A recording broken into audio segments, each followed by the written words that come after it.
Oh my gosh, I see my face. Good morning, everybody. I need this. I don't see anybody in the room, so if you can help me out and let me know who's in the room. Can you hear this? They said to talk in the mic.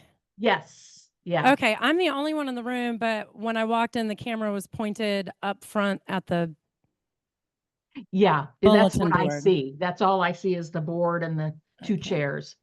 And I don't So, know where the camera is. uh, Anyways, I'm Brittany. Hi. hi, I'm the only one in Brittany. here. Oh my gosh. That's Can funny. I should I just open my laptop so we can see each other? Is there No, no, no, no. You don't. I mean, I don't. Usually people are online. So, I my, definitely would have gone online instead of driving here. It was like 45 minutes. I That's know. That's yeah. why I moved to Ohio. Ah. So I'm talking from Ohio, but I still do all the compliance for the, um, Oh, okay. yeah, Okay. for the office. So, but yeah, it's good to be in the office though. I assume that there's still a lot of people there. So, Yes, there are. Normally there's been like a ton of people in the classes, at least like, I don't know, 10 people. wow, really? Yeah. So I was And it starts at surprised. I 9. walk in So, and I don't see anybody. I broke my neck to get here. Traffic was crazy. I'm like, I oh. wonder, is Liz there? Do you know? Have you seen her? She's probably here, but I snuck in the back door that comes right to the training room Okay. because I'm a real chatter, and if I walk through the front, it'll take me 15 minutes to get. Yeah. Oh, I'm sure. Let me just shoot her a text, um, and tell her there's only one person there. Um, Yeah, I hear people out there. There's definitely people here, but not. yeah. Okay. I mean, I'll be happy to do a one-on-one, and that is better for you. Great. Great. Yeah, I just kind of stood this microphone up and I have it on. Can you hear me okay? I can hear you fine. Yeah, Perfect. that's great. I mean, Well, I am really looking forward to it though. So I will really listen to what you have to say. I was at a different office, a different Keller Williams office for 4.5 months. ah, oh, And okay. I really had a lot of difficulty with like onboarding and getting traction and getting everything to work. Oh, yeah. And I finally kind of hit a point because I'd really wanted to come to the Ballantyne office to begin with, but the other one was right by my house. So I Oh, said, yeah. hi, we got another one. Come on in. This is Okay, it. good. Yeah. So we're on video and like she can hear through the microphone, but she can't see us. This is the orientation week, how to get paid. Oh, Yeah, sit yeah. here and we can use the microphone. Yeah, The nine it o'clock, like needs new to be pretty agent close to you orientation. for me to be able to hear you very well. So, Yeah, I'm having them sit right next to me so we can share the mic. okay. And there's a few more people online. So, Great. Oh, we got apparently, another one. okay. Yeah, people apparently they trickle in according to Liz.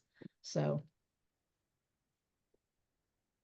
So she can't see us, but she can hear through this mic. So that's yeah. why we're all kind of. Yeah, I don't know why all I'm seeing is the front of the room where the chairs are and the And board. oh, I guess that's the camera. Right there, is that the one right there? I think that's Oh, the camera up yeah, there. the switch. Yeah, I couldn't even find the camera. I think it's stuck in the ceiling. Yeah, I think it's in the ceiling. I don't know how to work it. I don't know if the new guy, the tech guy, I can't even remember his name. Terrific humans. Hi. Yeah, just the other way around. Everybody do that so I can see your face. I love it. Hi. Hey. Hi, everybody. It's good to see you. Switch things around, huh? Yeah. Like, it must be awful to just stare at a, thank you for being part of I today. know, right? I know. And that's what I do. Usually when on the team meeting or something, it's all I see is up here. So it's good to see everybody. Anyway, my name is Carla, obviously, and I do the compliance. So I am the one that checks everybody's documents and making sure that they're all correct and complete. so that then when you go to close and everything's in there in command, you can get paid faster. Usually it's within a day or two, depending on the day, I guess. But yeah, usually it's within a day or two if everything is done and complete in your command. So that's why I'm here to help you, you know, give you some hints as to what you can do to get paid faster. Okay? So Yes. let's start out. Usually Tasha and I do a class together, and that's on the third Monday of every month at 1 p.m. So it's basically this class. I'll probably go into a little more detail. But it's called Bulletproof Your Transaction. And it's good, even if you're a seasoned agent, sometimes it's good to just get a refresher as to what needs to be done. Basically, when I'm checking documents, I'll check over 80 a day, 80 transactions, which means 80 times 5 is what, 400 documents at least a day. And I don't know what the exact percentage is, but it's probably maybe 15% that I would approve right away. So that means there's 85, right? 85% that are not approved, and I have to reject the documents or tell you that it's missing. All right. So it's good to get all your ducks in a row and get everything going early on in your transaction. So are you all new? I know I talked to you first, and I can't remember your name. Brittany. Yeah, Brittany. I don't know if you've had any transactions yet or not. Anybody? No, ma'am. No. No. Okay. I did have transaction. My name is Sue, but it was in 2008. Okay. Yeah, so it's Yeah. different now. It's all different. It's a lot different. Very much so. Okay, so the first thing you need to do is get a transaction. But go through all of this training, follow along with what the training says. If you follow along on the training, I almost guarantee you'll be successful, because it's the effort you put into it and what you get out of the training that's going to help you. I witnessed it. I was in Ignite. I went through all of Ignite, but I was with the wrong group. Excuse me. I was with the wrong group, and basically they were telling me, oh, the scripts, you don't need to follow those scripts. Let's do our own.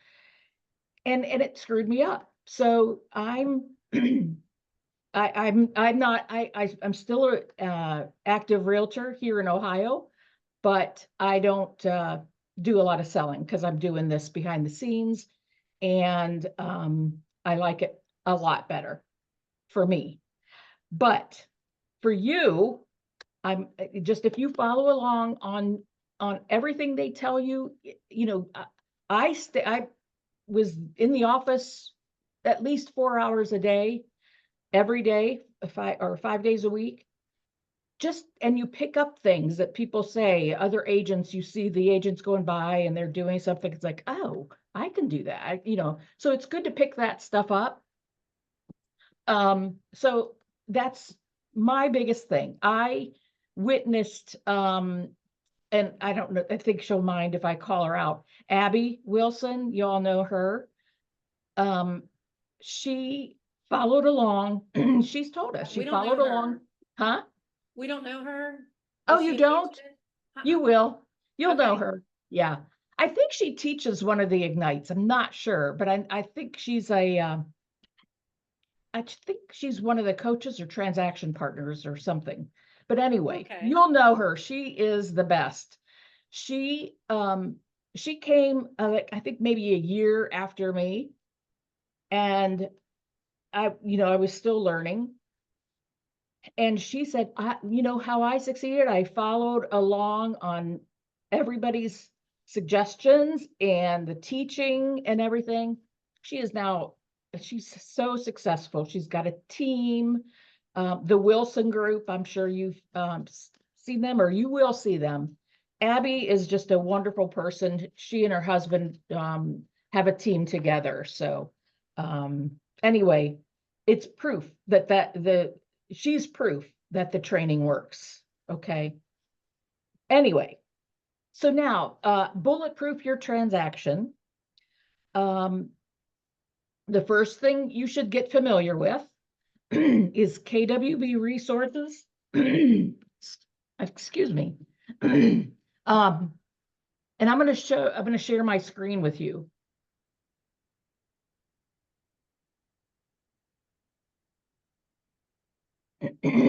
And I think you all can see the Keller Williams Ballantine. Yes. Yeah. Okay, good. So get yourself familiar with this is specifically for our office, Keller Williams Ballantine area. And if you don't know it, just play with it. Okay. You can do media room. That's with the new guy. I'm sorry, I don't remember his name. Marketing help, tech help, and all of these things. The office calendar is, you scroll down here and then you have to click on this thing right here, and it gives you every training, everything that's going on in the office. Okay. Yeah. So that's a really nice thing to have handy. And then it shows Sabra and Tasha and their email address and how to get a hold of them. Okay.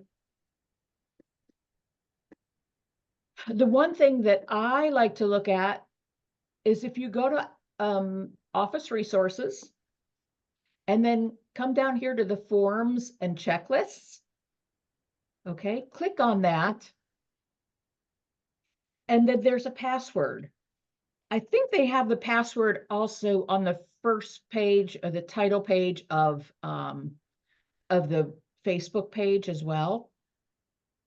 Okay, so, but if you want to write this down, here's the password to get in. It's capital B and then small letters. Monday. I'm sorry, what? Oh, we're whispering about because the two classes we've had so far this week, I went Monday, they went yesterday. And so we remember this part, logging in with the password. Okay, good. So you all know the password. Yeah. Okay. All right. Did you go to the forms and checklist part? Yes. Okay. Yeah, but please go over it again because that was the most important part to me. Okay. If you were planning on doing it, I would love a review. I was, yes. Okay, perfect. Yeah, definitely. So a lot of these forms go, actually the checklists are here, but they're also in command, and I'll show you that in a minute. But these are then things that you can print out, okay? A North Carolina listing, if you even have a listing or a buyer, just go to the correct one. This is South Carolina buyer, this is South Carolina listing. It looks like two listings, but one is the listing here. And then the second one is the listing sale. So this would be the buyer's part of it, okay? Okay, so you went to, sorry, I was taking notes, so I missed I wasn't looking when you clicked. Go to, You went to office checklists? yeah. And get checklists? Yes, yeah. And then, which one was it?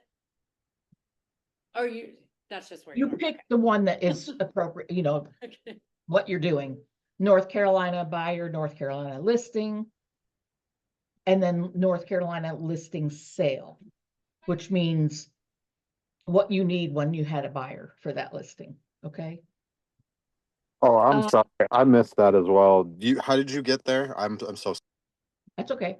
So you go into office resources in the front page. If you're in the front page of the of KWB resources, go into Office Resources, scroll down to Forms and Checklists. And when you click there, this screen will come up. Amazing. Thank you. Okay. And then here it says Office Checklists. If you click on that, you'll go and you'll get the checklists. Okay.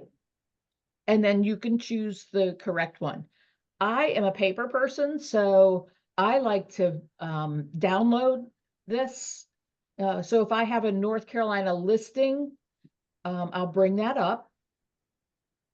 And then here's all the documents I might need or will need. Okay. So then I print that out and I have it with my file. Okay. There's other ways to do it. You do it the way you want to do it, but if you have all this information in front of you, it'll keep you organized. Now, I want you to look at this checklist and all the different colors that Sabra has created. The first step here, and it says submit for review this should say in command, okay? Submit for review in command within 3 days of the signing date, basically. And that is North Carolina law, okay? All those documents should be submitted to the Market Center within 3 days of signing. So you have a working with real estate agent that you should be doing anyway, right away. The listing agreement. And then if you're doing a firm exclusive or coming soon, you also add those. Okay. It says the MLS sheet. If you can do that, that's fine. Sometimes the listing agreement has a kind of a delayed marketing date. So I'm not too concerned about having the MLS in there within 3 days, but at least the working with real estate agents and the listing agreement or buyer agency agreement. Okay. Okay. Okay. Once you get, let's talk about the coming soon or firm exclusive. Have you all played around with DocuSign as well? Yes, a little. I think we're like becoming familiar with it. Okay. And you'll learn that as you go as well. I won't get too much into it, but because like I said, there's ways to do things, and I don't know all the ways to do things in DocuSign, so I'll leave that with the DocuSign experts. So I have a question. Okay. If we have the client sign paper documents, can we just upload it to DocuSign instead of doing it electronically? Because a lot of times we're like on the spot, we need them to sign it, and they're not gonna use a Yeah. computer to sign stuff. Yes. Can we just upload the documents? Yes, absolutely. I had a client that didn't use any electronics, so I would go and you can still put it in DocuSign, but at least put it in command, because there's a way to put the documents in command from your computer as well. Okay, thank you. Okay, you're welcome. But at least you'd have to just upload it to your computer at least. Okay. Yeah, definitely you can do a wet signing. Okay, so in your listing agreement, once you have that signed, if you're going to do either a firm exclusive or a coming soon, so you want to advertise your listing as coming soon, meaning you can't show it to anybody, but people will know that it is going to be out there to show in a few days. And by the way, that's 21 days. You have to have that within 21 days. Anyway, So once you get the listing agreement signed, if you know you're going to coming soon, have them sign the coming soon, or if they're gonna not advertise it in MLS, do the firm exclusive. Do those the same time you're doing the listing agreement. Okay? And I'll tell you why. Sabra or Tasha need to have these forms, they have to submit them to MLS within 1 business day. Okay, so don't wait until everybody has signed. Well, don't wait to send them the coming soon or firm exclusive agreement until after you get those signed. So Do it's the coming soon and the firm exclusive agreement yes, at the same time as, the listing agreement. So you're gonna send those all to the seller. sorry, all the names of these forms are kind of new, so I'm trying to type it all and remember what you're saying. Okay, yeah. And through your transaction partner, you should be you'll become familiar with all the forms. I'm sorry, my dog. Oh, you're good. Um, So you just said. okay, and those forms are from MLS. Okay, so if you have a firm exclusive listing, you cannot advertise it anywhere outside of our office. Okay. So only the firm exclusive, it's usually if you have somebody who doesn't want their name to be known or, find out where they live or whatever, that's usually a firm exclusive. And so there's no public advertising at all. That's a firm exclusive. Okay, and Sabra or Tasha need to submit that to MLS within 2 business days of signing that listing agreement. Okay, so if you're waiting forever to, send her the firm exclusive form to sign, because both of these forms need to be signed by the BIC. Okay, And that's 2 business days from signing which agreement? the listing agreement. The listing agreement. Okay, sorry. Thank Yeah. you. That's okay. So you email them these agreements, or you just upload it and they will see it? So if you're using DocuSign, there's a way to set a signing order. So you would set, you as number 1, you're going to sign that listing agreement. And then your sellers as number 2 and 3, if there's 2 of them. And then set the BIC as 4, as the very last one to sign. Okay? Do they need to sign it, the BIC, or do they just need to view it? No, they need to sign those Okay. forms. Yeah. Because only they can submit them to MLS. Only Okay. the BIC can send those in. And so that signing order is specifically for firm exclusive and coming soons? Basically, yeah. You can always change it. You could have, there could be signing order and everything, but Right, yeah. for sure, they can't have an unsigned listing agreement and still sign the coming soon. They need to have everything complete.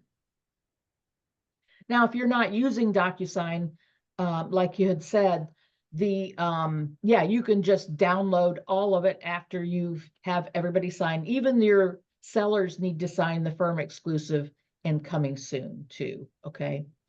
So, once they have it all signed, you can just download everything and email it over to Sabra or Tasha. Tasha, preferably this time. Okay. Mm-hmm. So that's very important. I get a lot of those that the BIC hasn't signed, and they have stopped signing those if they're too late, because it kind of puts them in a bind as well as yourself, because you're out of compliance then. Okay. Okay. out of compliance with the MLS rules. And that's the clear cooperation policy that has just recently taken effect. Any questions on that? Nope. Okay. So those you submit within 3 days. Okay. And then the others, like the property disclosures and the MOG, the mineral oil and gas, the septic and sewer, septic or sewer and water, all those other forms should be submitted at least 7 days before closing.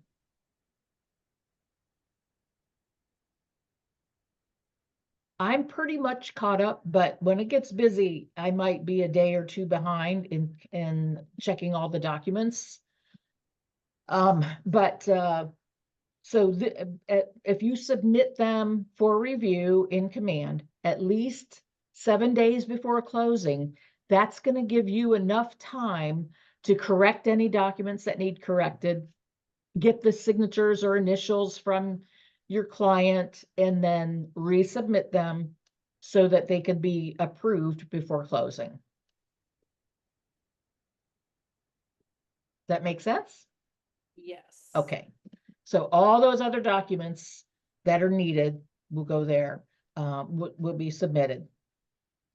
And then, of course, then your final step is once you get it closed, submit the fully executed closing statement, whether it be the Alta, HUD, CD, whatever. And then if you have it in MLS, put the MLS closed data sheet in there. Have you played with MLS yet? A little bit. Okay, so you when you put a listing in, you're gonna put a status, obviously when it's active, it'll say Right. active, and then once it goes under contract, you have to go in there and change it to under contract. And obviously, when it's closed, you have to go back in there and change it to closed. Okay, So so those are not automatic, those are manual to switch. those are manual. Okay. When you set a marketing date, when you first put it in there and you set a marketing date, it's automatically gonna go active at that time.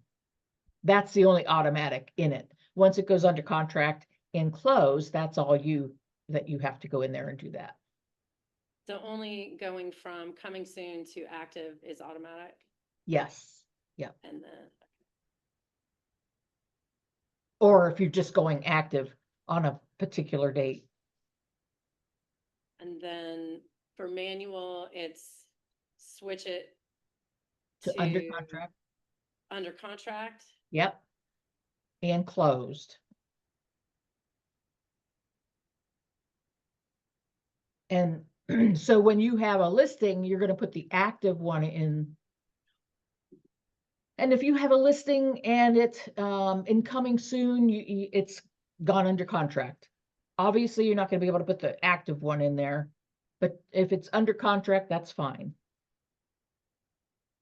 And I'll get more into that once I get into command. Okay. Yeah, hold on a second. Yes, I signed up with the company on last Wednesday and I have not gotten a call from the MLS yet. It's been like a week now and wonder how long does it normally take? One of the guys said 3 That's days. I'm so sorry. That's a Liz question. Okay, So and if you it's ask amazing. her, Yeah, I'm not sure how long if they're behind or not. So, yeah. okay. You have to call But them. I would think that, Mine took a really long time, but I didn't have. Okay, because I actually have through my calling, I actually have some good leads that I need to oh get yeah, started on, but I don't have any, way of looking the homes up and getting started. yes, yeah. So, I would give them a call. you have, where's their number? How do you, I think I have all that. Which one, is it the North Carolina, South Carolina? North Carolina? Okay. Thank you. It You're took welcome. mine about a week as well. So Oh, it was? You got to call. When you call them and do it the next day.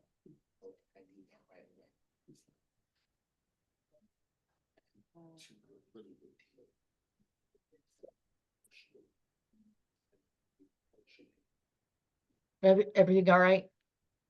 Yes, ma'am. Okay, you ready to move on? So anyway, once you, these checklists are nice because it has everything in there. And then once you have it in there, you can check it off.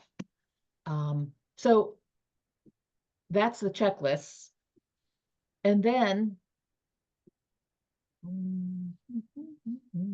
me see. Okay, general forms.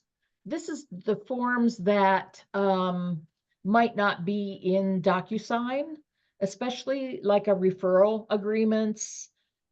South Carolina doesn't have a vacant land disclosure, so we use this one.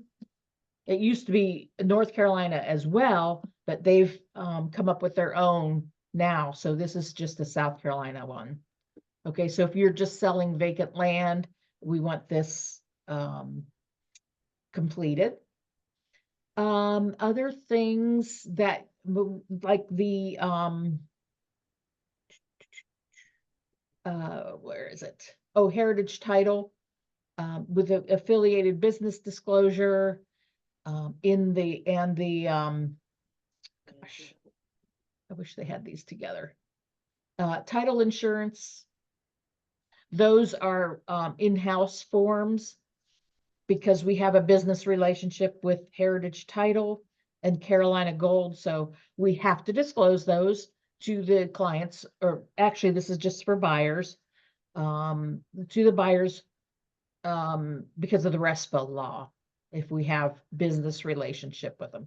The for if you want to need to send, I'm sorry. We have an in-house title company. What is it? Yeah, Heritage Title. If you were in the team meetings yesterday, that they talked Heritage Title. There's a business interest that KWB has with Heritage Title and Carolina Gold.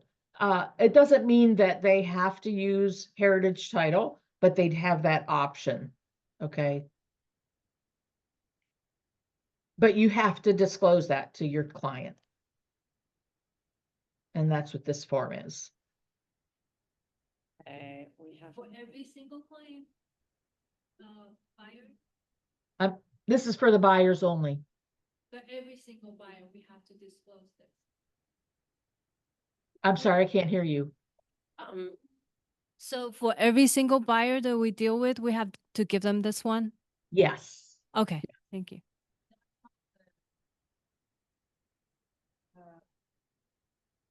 Sabre also has created this addendum to the listing agreement that she wants with every listing.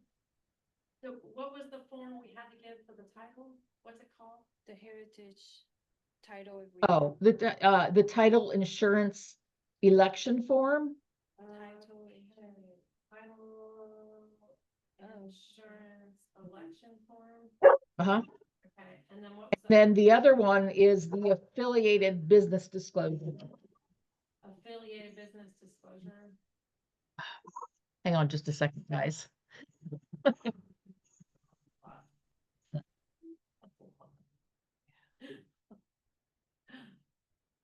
So are we just like Give them a bunch of funneling forms that people, I just tried to get someone just to sign the agency disclosure They will agreement, and I not think I lost them. Yeah. And I've been talking to them for over a month. Yeah. And they were like, you realtors are always so aggressive, and I just lost my son, and I don't, like, I just, don't want to sign. and I was like, oh my gosh, like, And it's literally, I just said I was gonna That's- email it that's to what you this- so you could look yeah. at it, and we could talk about it. And then we can't get started unless we sign it, but it's not, we can sign it for one day. Say that, Like- you can't show other people's, you can't be in other people's town. Right, yeah, I tried to explain it to her, and she goes, oh, and I was like, all realtors are always gonna be that, if they don't ask you to sign it, they Then don't. doing work that. something bad. Like, that's. it's Yeah. not- Are it's a you lot. talking about if they refuse to sign something? Yeah. Yeah, I pretty much like lost a potential client yesterday because she freaked out when I said, hey, I'm gonna send you a couple of documents. And then we can get on a call and go over them and explain everything and answer any questions. And then once we sign them, we can get started. I can help you with stuff. Yeah. And then she was like, oh, you realtors are the same. I've been talking to her for a month, You sometimes. really Oh like my a couple gosh. months. And she freaked out and she just was like, I'm not signing anything. Oh, no. And I was like, oh my gosh. I was like, it's really not like that. I'm legally not allowed to help you in any way, shape, or form. Yeah. Yeah. It's just to prove that I've informed you. Right. Yeah. Oh, yeah. I've had a couple people refuse to sign that disclosure, the working with real estate agents. And if they still want to work with you, that's fine, but you just have to put on there that the client refused to sign. Oh, you can do that? Well, I mean, I don't know. That's what I did in the past. Now with these new laws, I'm not sure. Yeah. 'Cause I don't I have any clients accepted. yet, and I just totally. And I mean, I had coaching advice and lots of professional people have been doing an advice of how to word it and Yeah, yeah, this is how to do it. You have to ask, it's time to get right. these signed and Also, the canopy orientation, they make sure that you understand that you need to have an agreement signed by the buyer before you can even show the house. Right.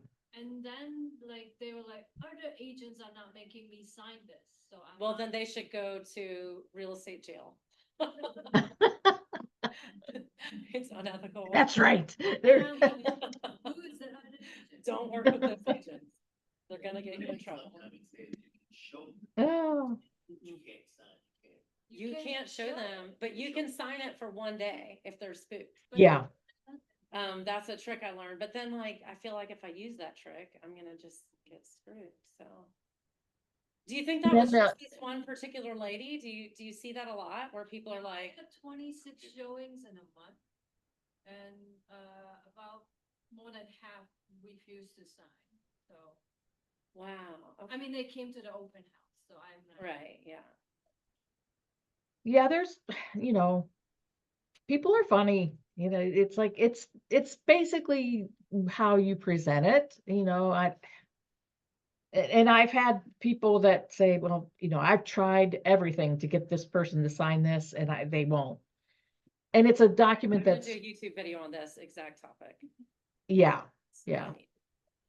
So anyway, do your best to get them to sign. If not, especially something maybe like this, and just put seller or buyer refused to sign. Because if I don't see anything on there, I'll reject it and say missing signature. Okay. Anyway, so just kind of look over here. I was saying, if you're sending a referral, here's our W-9 that needs to go with the referrals. Sample forms that you need to send to your buyers and sellers, the professional services disclosure and the offer to purchase. Okay. Any questions on that?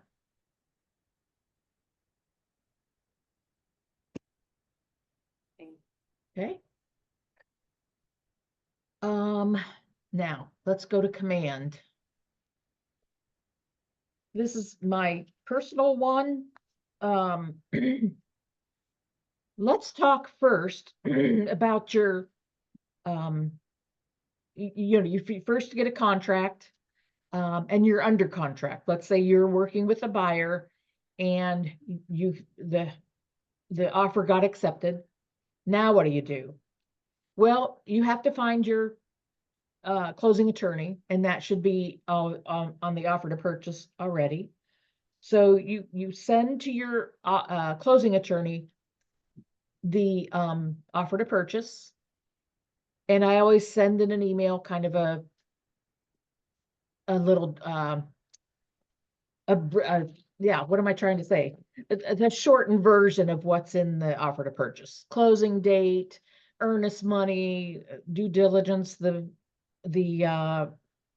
client's names, and all that stuff, and just send it to the closing attorney. they'll look at the closing date and schedule a closing. Okay. Do that kind of right away. I'm not sure how far out they schedule, but you want to schedule that as soon as possible. And then make sure all the parties to the transaction are notified. Obviously, the buyer, they've accepted the contract. The seller, here's the signed contract. The buyer, the signed contract. And your attorney and the lender as well needs to know, okay? Make any corrections that need to be done, and then you also need to inform the closing attorney of the commission split now, okay?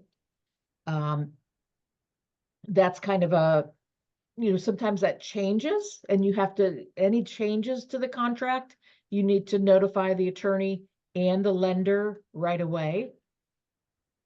Because that all has to do with the loan and what gets approved and the closing and all that, okay?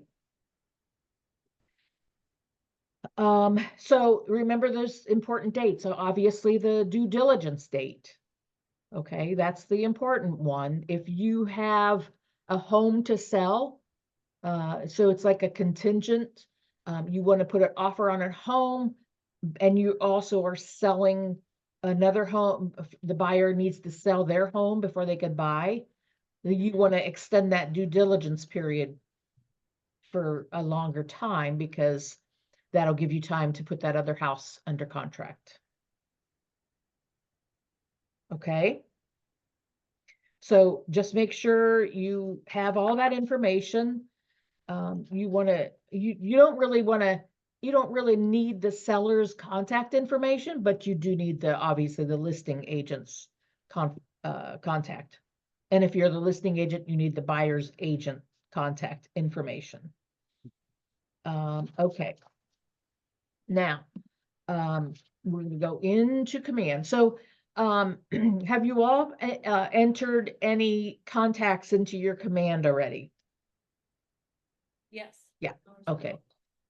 So you should have pretty many contacts. You go to your contacts. Have you created any opportunities yet? Yeah, we played with it. Okay. Okay. Fake opportunities. Yeah. Yeah, of course. Let me just. Here's one.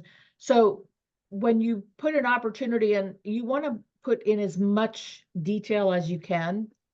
Okay. And then here's the opportunities. If you click, I notice I have 3 for this person. If none of these are applicable anymore, let's say they've bought a house, now 7 years later, they want to sell a house, then you need to create an opportunity. Okay. So you want to create, obviously the ones with the little red asterisk are the ones that are needed. And so if I want to do, I'm going to do a buyer, because I want to show you, well, I'll do the listing first. So let's do a listing. It automatically names it. The name here is Martin Kettler listing. You can name it anything you want, especially with a listing. We, meaning Lynn and I, like to see the address in here, okay? So if you have a house on 123 Main Street, you could keep it like that. Or, and if you want to put the name and the listing, you can do that. Okay. So you definitely need the ones with the asterisk.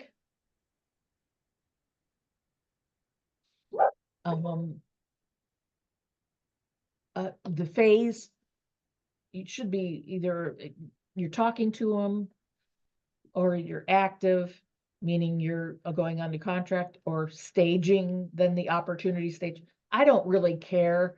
This has to do, this has nothing to do with me. This is just how you would set it up. And if you're showing, that means it's active. What's your commission rate?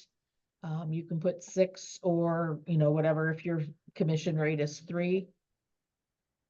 And if that commission rate, it is how your offers and commissions tab will work. And I'll show you that in a little bit. That commission rate, is it just for the listing or? Yes. Yes, just for you. Okay, thank you. Is Okay. that, so I was in another class, I don't remember exactly how this came about, but they were saying to put your max rate in there because you can't go backward, like you can't go Yeah. forwards, but you can't. So you can put 3% even if you only end up getting 2.5%, Right, but you can't put 2.5 and then get 3. Is that? exactly. Yeah. So that will be in your listing agreement, the actual agreement. So, or your list, that's usually for buyers. So in your buyer agency agreement, you want to put the max. Because like you said, and I was going to get into that with you, you cannot edit your agency agreement to get more commission. Okay. So if the listing, if you have a buyer and you said 2.5% is what I'm going to receive, and the list and the 220, that what the compensation form comes back and it says the listing agent is offering 3%, you'll have to tell the listing agent, can you lower that to 2.5? I don't think they're going to care if they lower it, but but you cannot accept more than what is on your buyer agency agreement. And you can't change your buyer agency agreement to match the 220. So, when you show a property, you won't know how much, the buyer agent compensation is unless you ask the listing agent? Well, you can't show a property without that buyer agency agreement. No, So I you know. don't know even I up mean, front. like, how do you find out, this house is paying how much, when you're showing it? You can't Call find the out listing agent. just from the listing agent. Yep. Thank you. Yep. That's the only way you're going to find out nowadays. Okay, thank you. But you can't change it in your buyer agency agreement. But can they change it on their end? Let's say you have a buyer for them and then they just like, oh, we're only paying 1%. But in fact, it wasn't 1% until, later on. Would that be possible? Can people do Well, that? that's negotiations.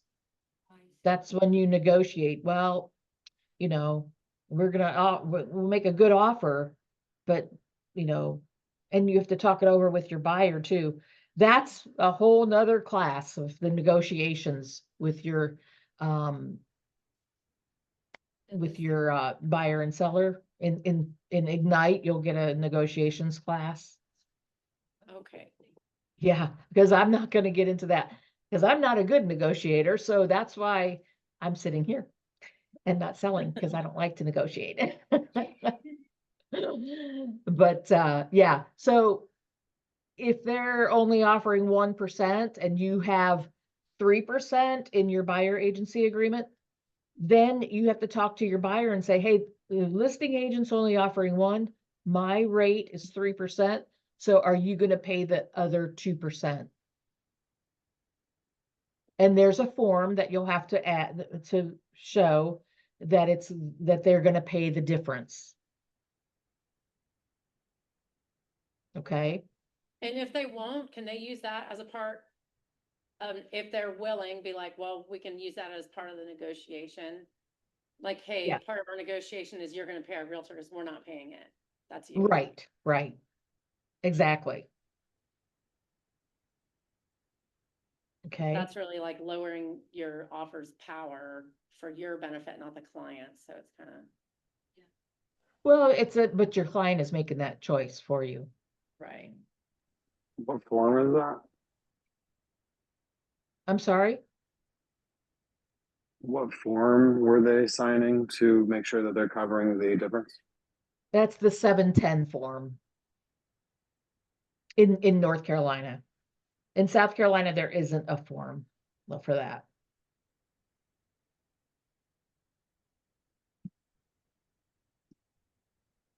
Okay. So like I said, I'm just telling you that when I see a 220 form that has, this is from the listing agent that has 3%, and if I see your buyer agency only has 2%, I'm gonna reject that 220, saying you can't accept more than what's on your buyer agency agreement. So that's why I brought that up. I can't tell you about negotiations or anything like that. Okay, so once you get all that stuff done, and this can always be changed, so then you create the document. Okay, and then it'll show up here. You just click on it and it'll go to your opportunity. Here's your opportunity. Okay, so and then if it's in MLS, you select it from the listings. Just you would type it in. Put the property address here if you have it. For listings, you should have it. I believe that's going to help Lynn and I find the opportunity as well. Okay, so now this is the document section, and you have to pick a checklist. Now for listing, it's not so bad because there's just a few. Okay, you either have a South Carolina listing, or a North Carolina listing, North Carolina land, or South Carolina land. If you're in commercial, that's fine, but as a residential agent, you shouldn't be doing commercial. It's a whole nother ball game. Okay, so I'm going to pick North Carolina listing checklist. And here is everything. Here's all the documents that you could be using. Okay. So I picked North Carolina listing. I'm in the listed folder. If you'll see, that's highlighted. Here's the listed folder. So all of these documents, look here where it says requirement. So all the ones that say required, I'm going to look for sure in your opportunity. Okay. So and this is kind of like the checklist. Okay. This is the stuff that's needed. It just isn't going to tell you when to submit it. But when I think that like I said, these two are the most important to be submitted within 3 days of signing. Which ones? The first two, working with Oh, real I estate can't read agents. that screen at all. It's just a blur. Oh, you can't. What are they called? Okay, it's the working with real estate agent and Okay. the listing agreement. Thank you. You're welcome. So look at all those. Obviously, if the conditional ones usually have a little information circle. If you hover over that, it'll tell you when it's needed. If your listing is entered in MLS as coming soon, then you need this form, the coming soon form. Okay. Same with the firm exclusive. So it's kind of nice. She's created a couple of templates for us to make it easier to switch forms or to switch from firm exclusive to active. If you click on the ones that are underlined, you'll get a copy of the blank document. And this one happens to say the wording needed for the firm exclusive. If you have a firm exclusive and your client says, oh, let's change it, I want to go active now. You can do that here.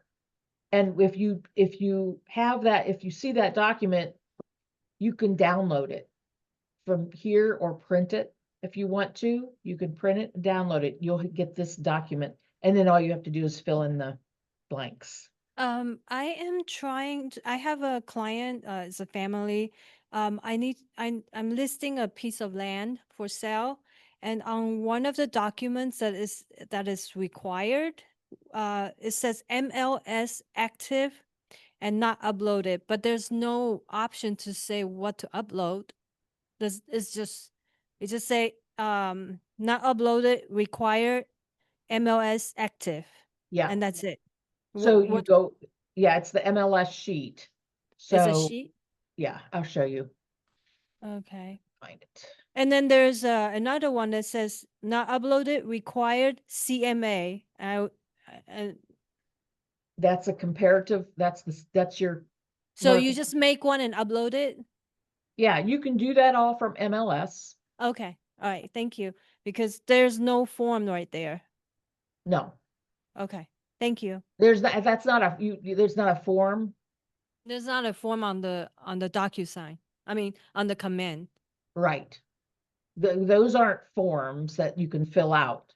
Mm-hmm. So if you're looking at the, well, let me just look here.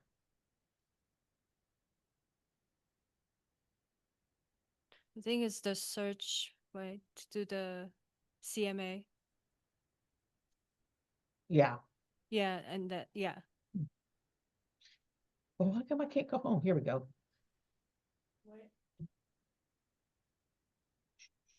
Here, new listing. So if you have this, it's a new listing. This is your MLS sheet, Okay. okay? So you would print. When you click print, it says agent full listing. Uh-huh. Agent full, that's, you don't need to do anything, just print it Okay. like that. That's what Okay. needs to be in. So Okay. so I won't get that form until my listing go on MLS.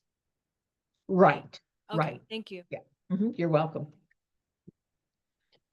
So there's that, and then the other one, the CMA, you can do it however you want it. Some people use a different form, and I think it's one of the RPRs. Yeah, one of the I can do that. Yeah, yeah. You can use one of those, I'm so or lost. I have no idea what you guys are talking about. the CMS Like what? or CMA. CMA. Tell me what that means. I've heard of The it. comparative Oh, okay, market okay. analysis. Yeah, no, I That's how haven't you learned come about up, huh? Right. That's how you come up with the price. Yeah, I've never learned about that. Oh, you didn't in school?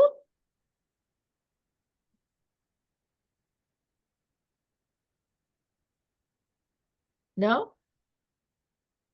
I mean, I learned, yeah, we learned about, but like as far as like being an agent and knowing how to do one now. It would be Yeah. Okay, and you will learn how to do that. There's I think Jim Stratman always does a class on that as well. So that's what your calendar is good for, or attending the meetings or looking at Facebook, you know, just keeping track of what's going on in the office, because there's always something going on that's going to help you with your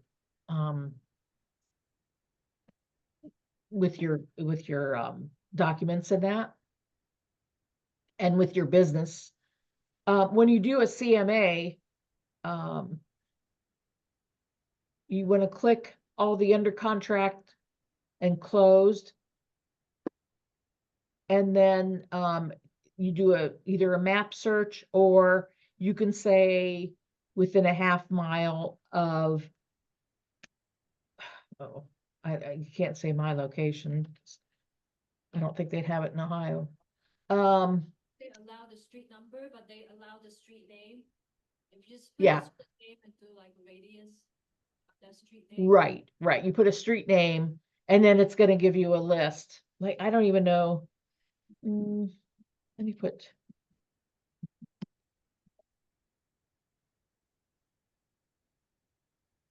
Let's do that. And so it gives me 12 matches. Okay, so then you click results. So if I'm doing a CMA on a house on Cardamom Court, then here's the ones that I can use. And then you make it match as closely as possible. Is it a 3-bedroom, 2-bath? How many square feet? And then if it's let's just say it's a 3-2 and pretty close to your house, then you check the ones, and then I always do a quick CMA. So and it'll do it for you. And that's all I'm looking for in command.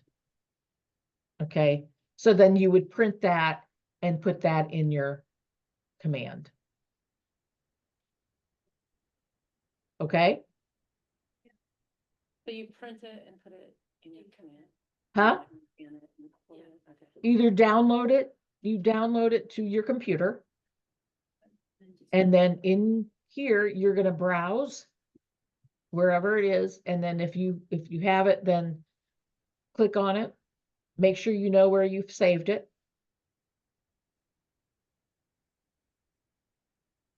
Does that make sense? Yep, Okay. thank you. Now notice attach files from, and it says my computer. And so all of these I can browse in my computer to find them. The other option would be DocuSign. Let me see if I can go back here.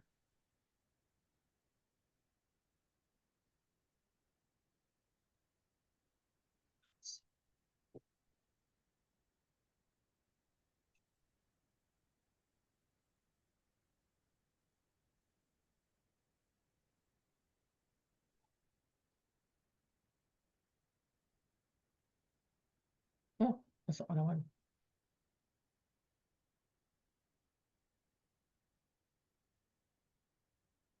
All right. Now I lost my train of thought. Where was I? You were adding the CMA to your command, right? Yes. Oh, yeah. So that's how I did it through my attach files from computer, like you said. Then you can browse looking for your listing agreement or your CMA. Okay. But this one, I have a DocuSign room, so I would choose attach files from DocuSign, and it would be room docs. I don't know what, that's all there is. So when I go to a listing agreement, I will click here, and obviously I don't have any documents in there. I'm sorry. Let me try to go to a different one.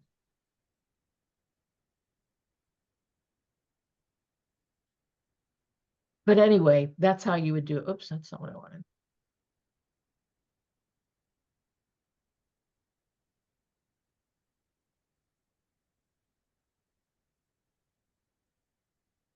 Like I said, you're going to learn all this stuff anyway. No, that's odd.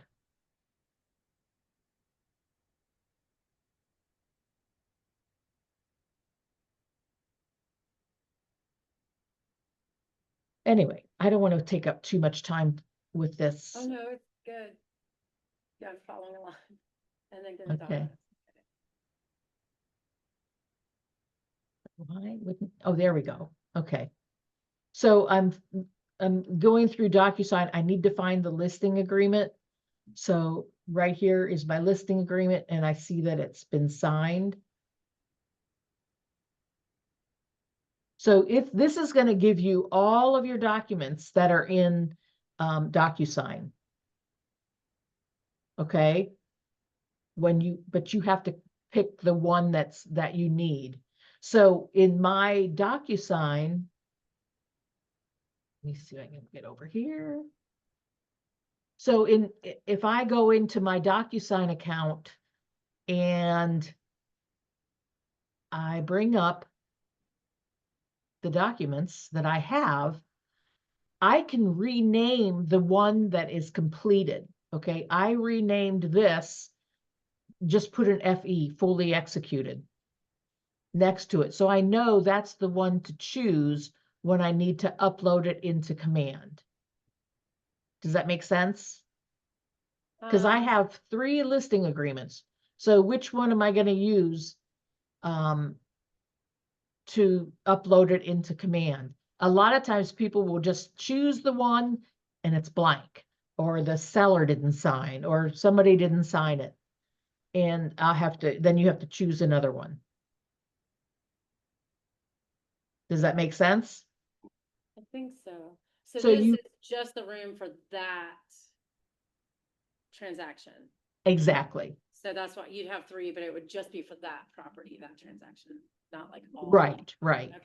So you're always going to have a blank one.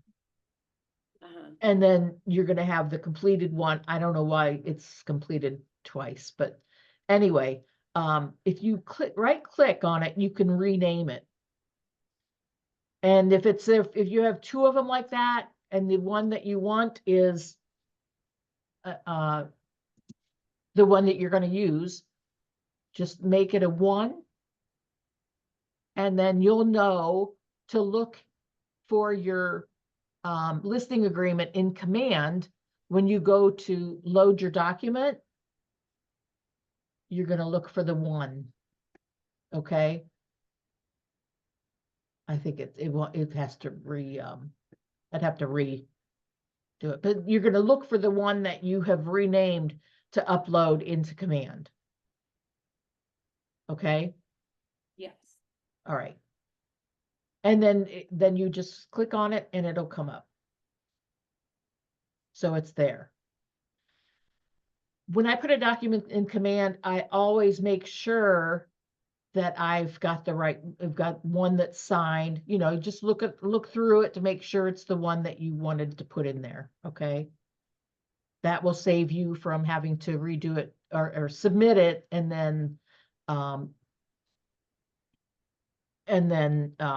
have it rejected. Okay. So I think well, it won't let me remove it. Okay. I think within a certain amount of time, you could remove a document. If you put one in the wrong place, then if you want to remove it, and you can't, here's what I do. I update it, and then I'm going to show a little trick I have, and I've saved this into my desktop because I do use it frequently for some people. Submitted an error. All I did was create a Word document and saved it as a PDF, and it's just a blank piece of paper. It said submitted an error. Okay, and I did this. So that way I'll know, oh, you didn't mean to put that there. Okay.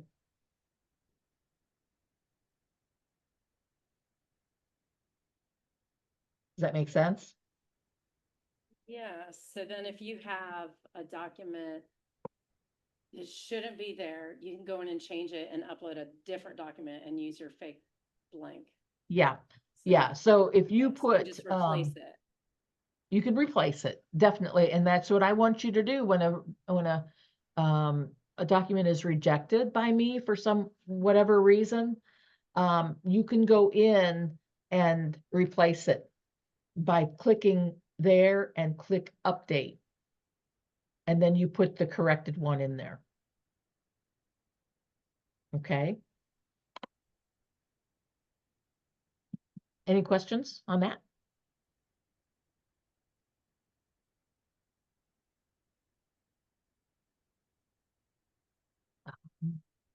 Okay.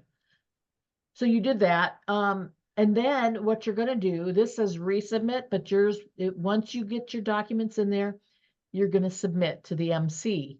That will come up onto my queue. All right. And if you don't submit it, I won't see it. Now this will come up on my queue because it says changed. So I did change something. So this will come up on my queue as well. Okay, so you need to do that. Submit to the MC. All right. I need to go in to this one. Any questions on that? Well, actually, 5 million. now let me do.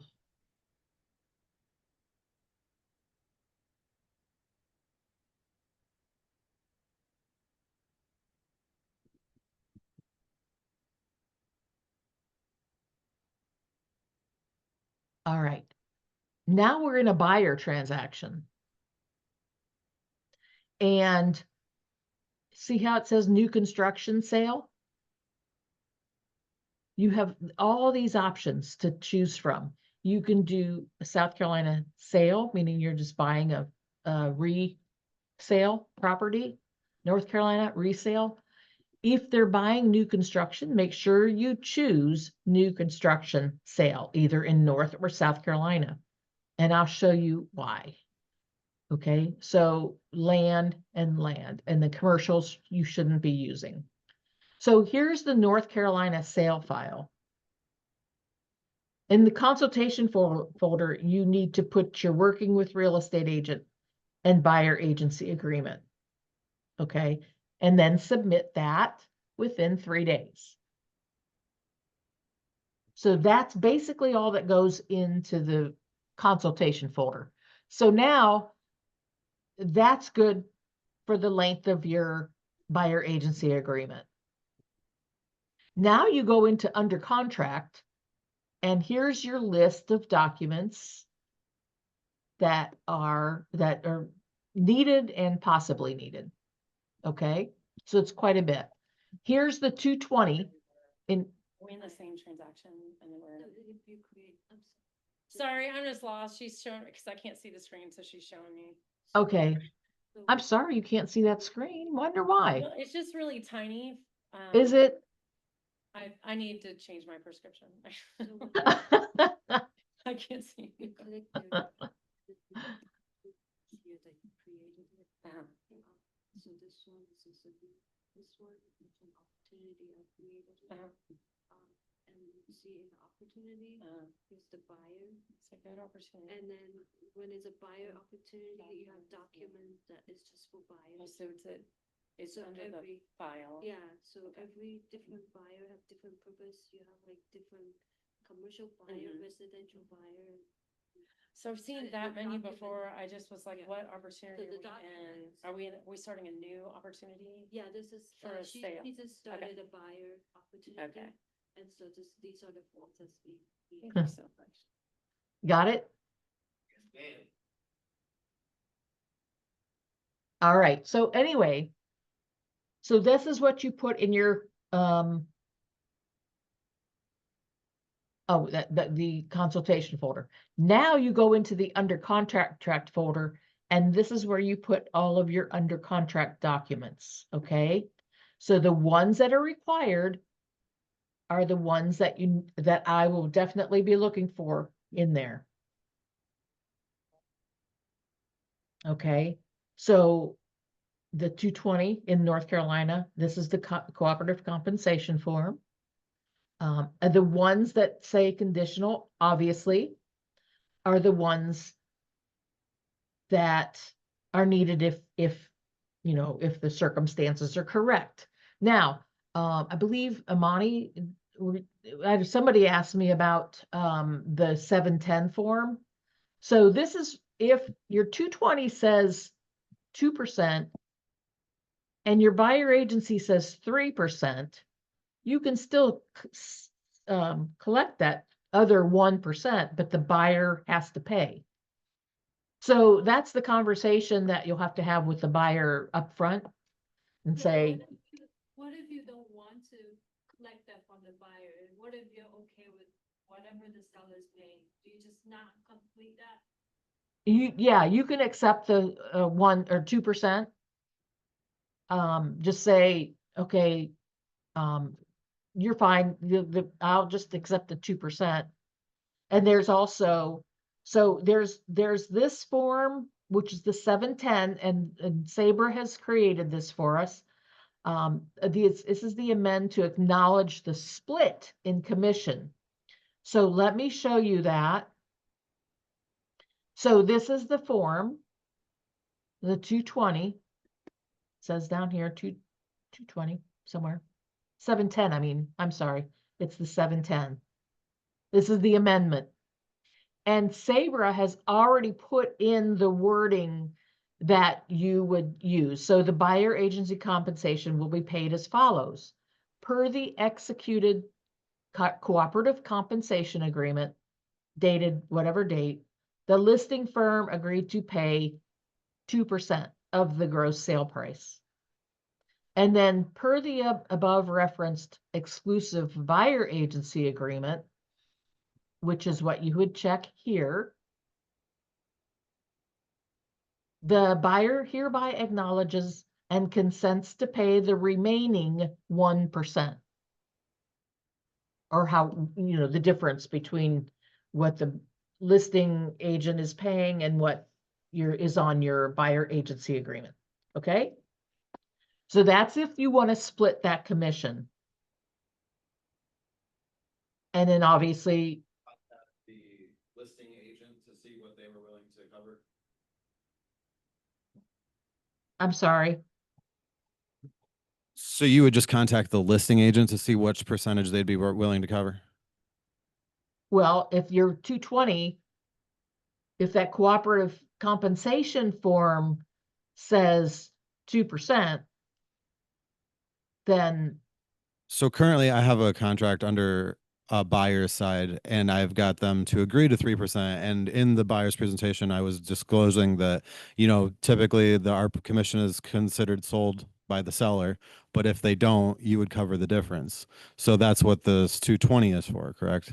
To 710 yeah, is to legalize that they're willing to cover the difference of, say they were selling side was only giving 2.5%, they would cover the half of a percentage point.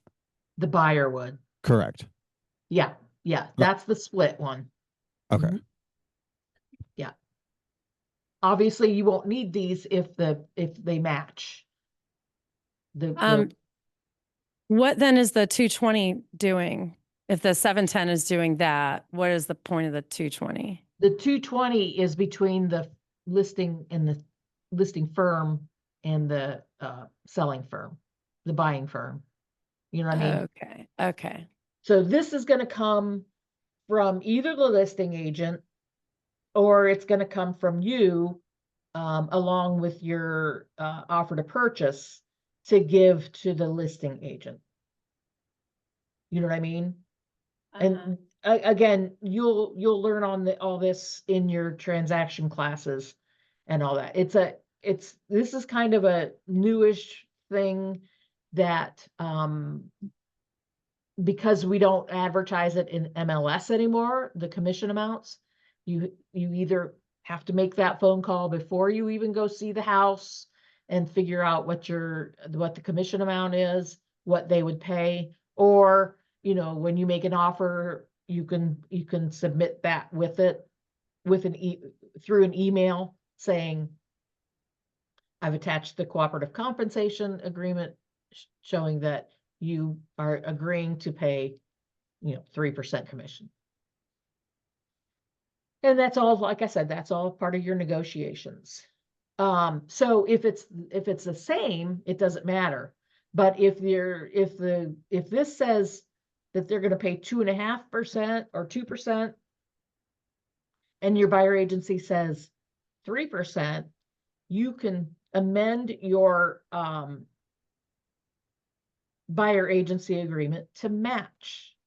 Okay, and so here's the template for that.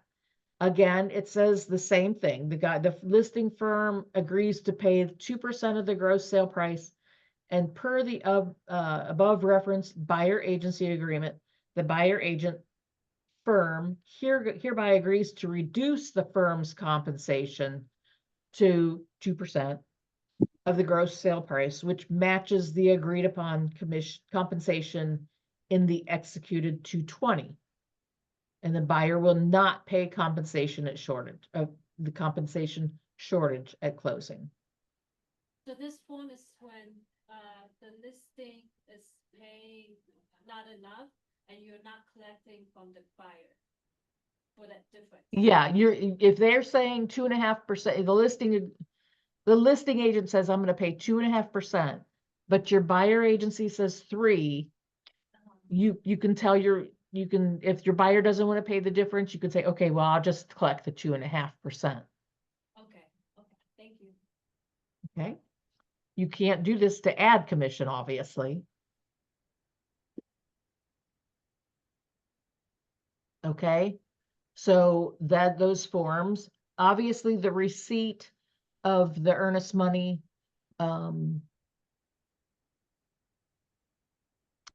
anyway, these are all the forms that are needed. And this is a buyer, so you're going to need the professional services disclosure, and then those title insurance forms and the affiliated business. Okay.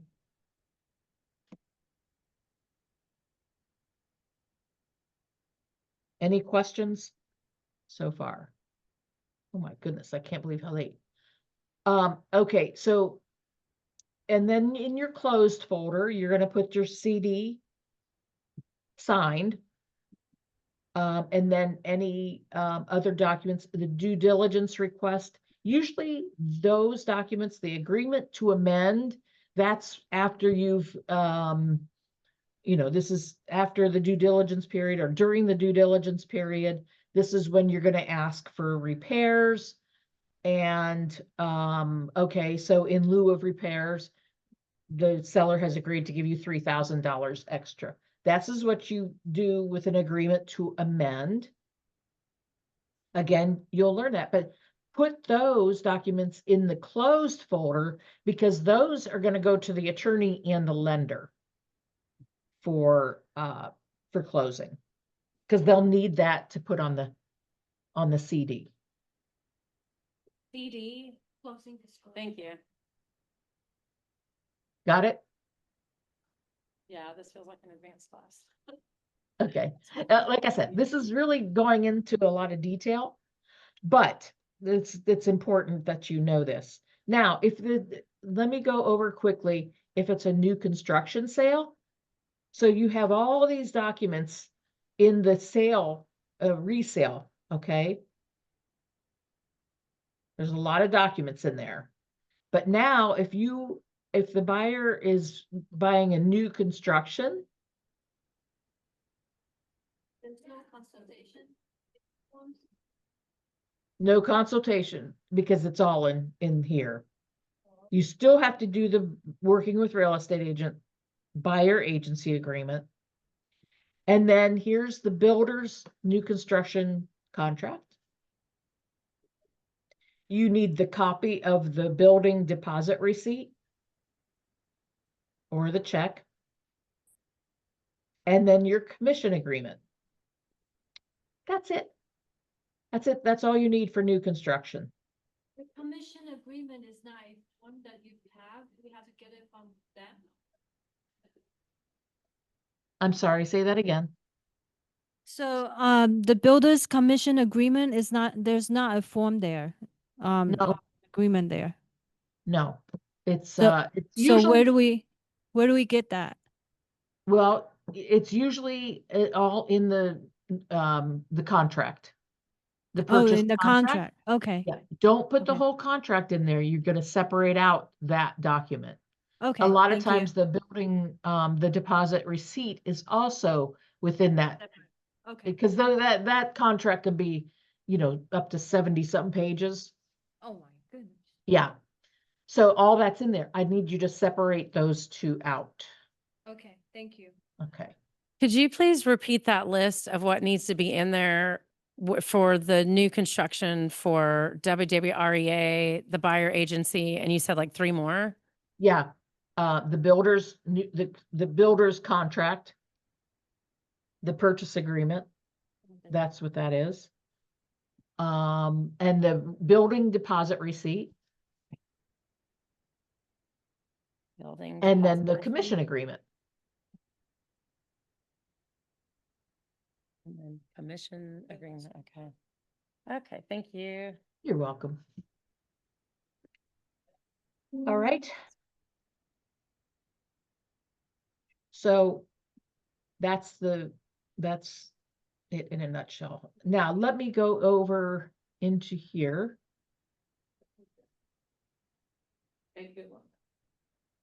And this is what I see every day.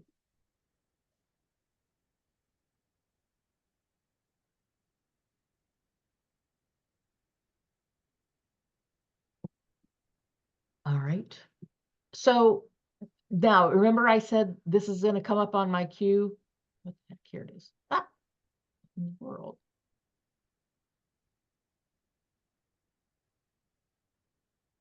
And here it is. This is the one that I just did.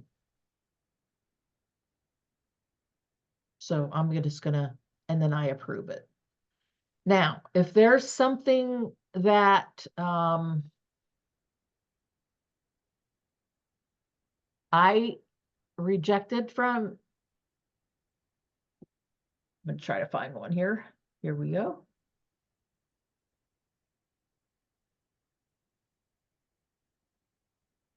So you're gonna get an email if there's something wrong. If this is after somebody has submitted, and see how it says returned, septic and sewer.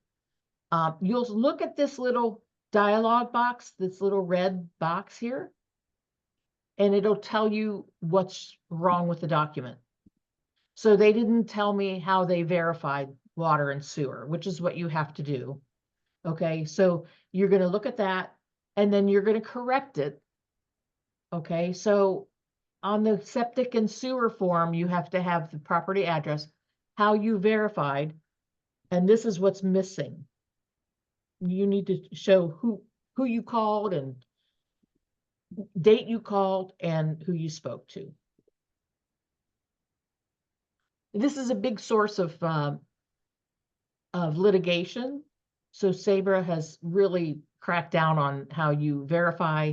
If you can get a copy of the water bill and the water and sewer bill, good. That's the good way of getting it.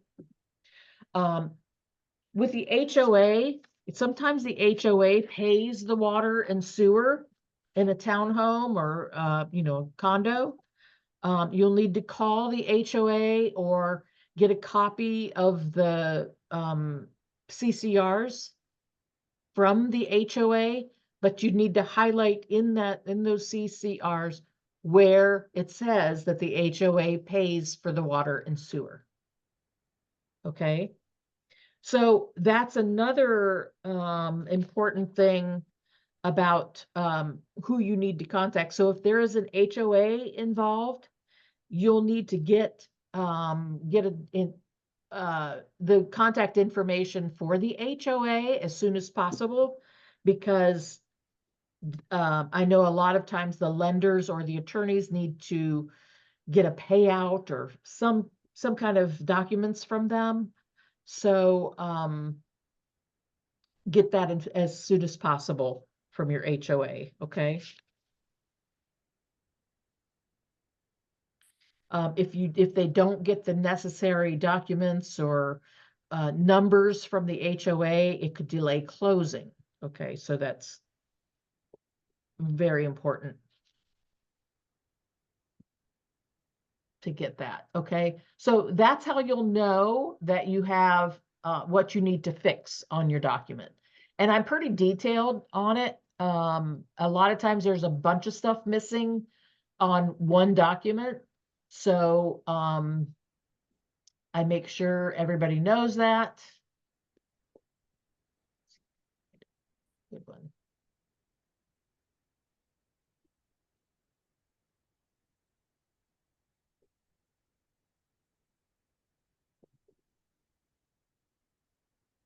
Well, I don't find anymore.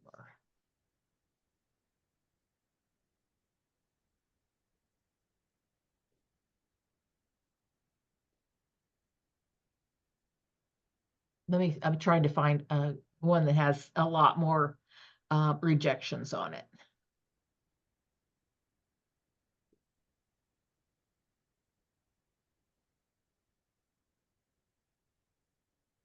Let's see. This one shows that it's missing. And what you'll get is an email from it'll say either me or leadership saying that there's your opportunity has been rejected because of, and then I think it lists everything on there.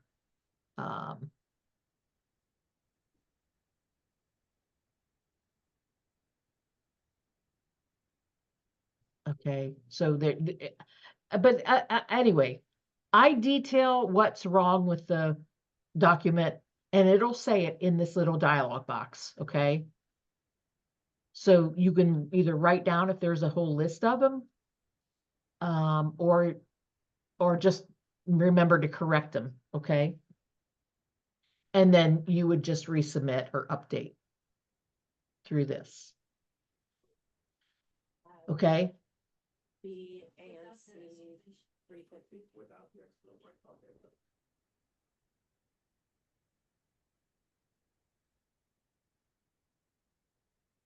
Any questions on that?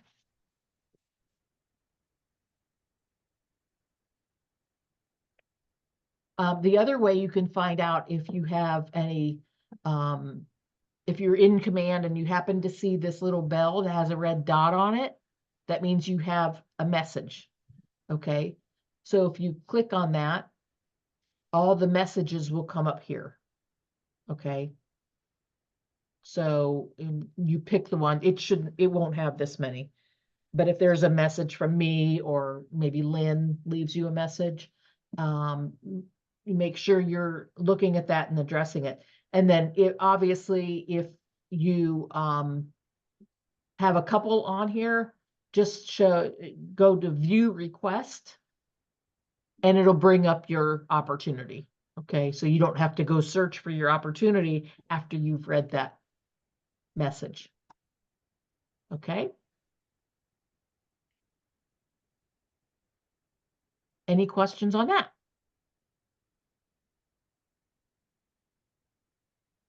Again, this is all, once you get into a transaction, you'll get it. If you need to add a document, a lot of times, especially with the, you have an earnest money and due diligence to submit. Sometimes they're on two separate forms. If you can merge them together, either through your computer or I use that, it's called Foxit Merge to merge documents. Or if you could add a placeholder. So if you can name a placeholder, you can go up to it right here. There's 3 dots right next to where it says attach files from. Okay, it's a little shaded area, and just go to those 3 dots to the right there. You click on them and you add a document.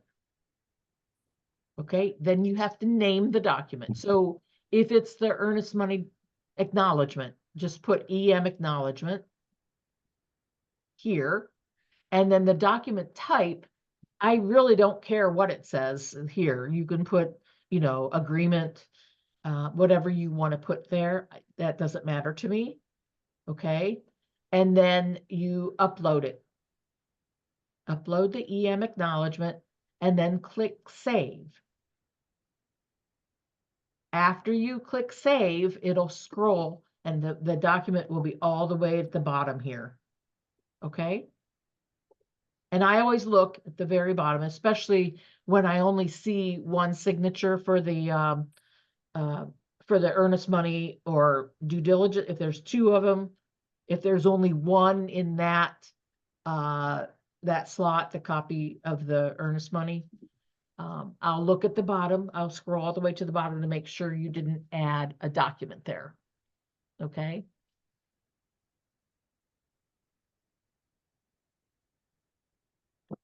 Any questions on that?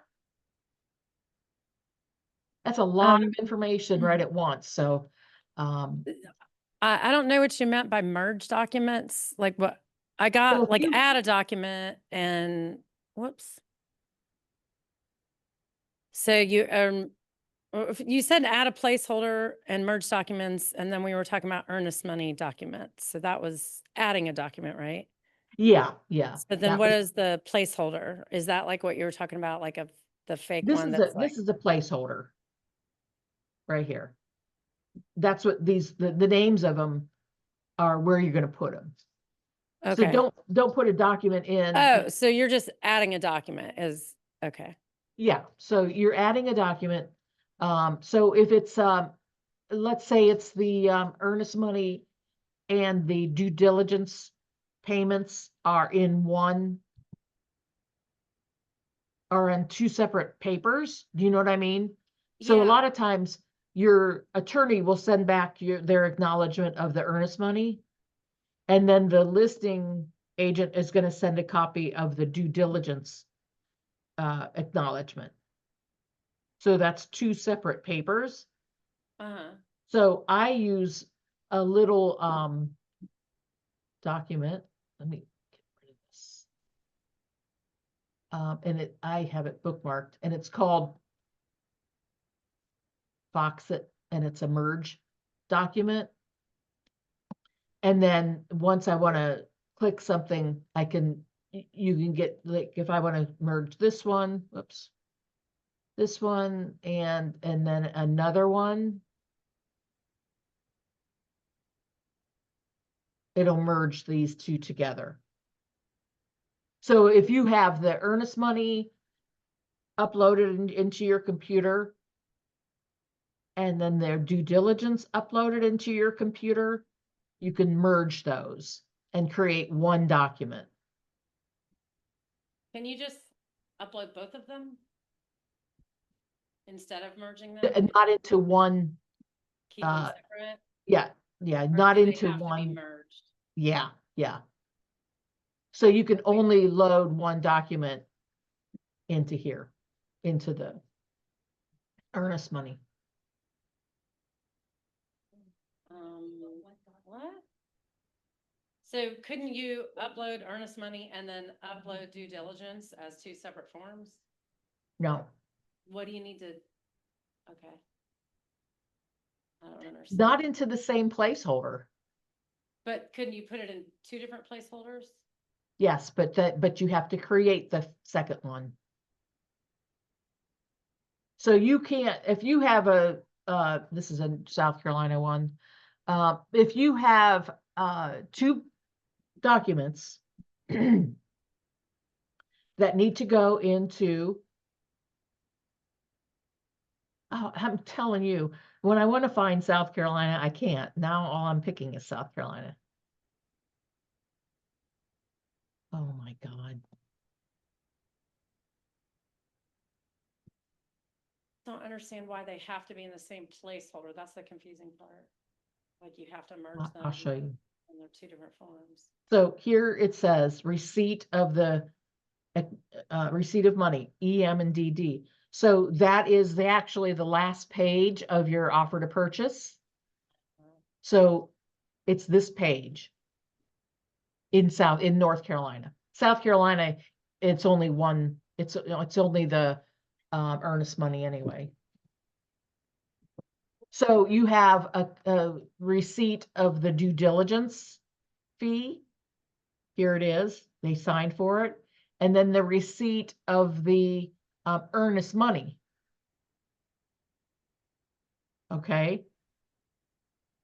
If those are on two separate pages, you can't upload one and then upload another one to the same one, to the same, in the same place. You know what I mean? Sort of, I guess, because I just don't get the whole purpose of it all and how it all flows, so it's just. I feel like this is advanced and I don't know the basics yet, so it's pretty confusing, but I guess it'll make sense when I need it to make sense. Like I Yeah, understand what this- you're saying, I just don't understand why. My basic thing is if you have a due diligence acknowledgement and you still have the earnest money that needs to be acknowledged, meaning that needs to have that signature of the whoever's holding the earnest money. Okay, you need to have both of those on here. So this document's going to be rejected because the earnest money is not acknowledged. Okay. Okay. Now, if you have those on two separate forms, so they have another form that has the earnest money acknowledged. Where are they going to put that earnest money? They can either, you have to merge the forms, or because you can't go in here and update and put, you can't update and put the earnest money acknowledgement in there. Because then that will hide the due diligence acknowledgement. Does that make sense? I mean, what you're saying makes sense. It's just like, it seems like so many steps. Well, I mean, it is a little bit because they're not on one form. It's on two forms. So you have to show me both acknowledgements. But you can't put it down here in any, okay, I'm not going to use this one, so I'm going to put it down here. No, because that's not what this one is titled. So that's why you have to create the other document. Okay, you have to create it and say earnest money acknowledgement.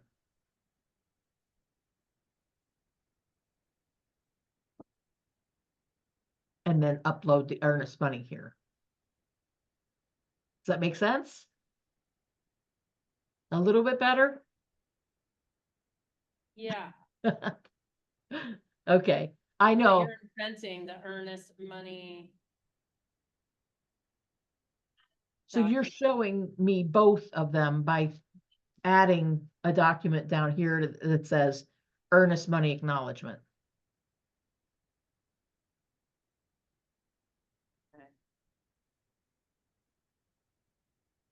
Like I said, once you do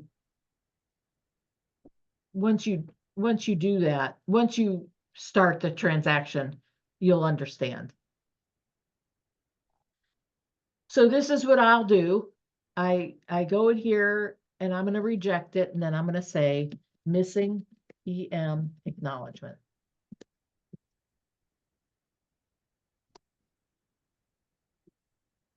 And reject it. So now that little dialog box comes up with my rejection. Okay. And then if I don't see anything else that they've uploaded, I return the whole folder. And then they're going to get a notice through email that the folder has been returned. So I'm getting a lot of people that are putting, here's all the listing documents, and then they add all these folders for the under contract. Make sure you're doing it correctly and putting the correct documents where they belong.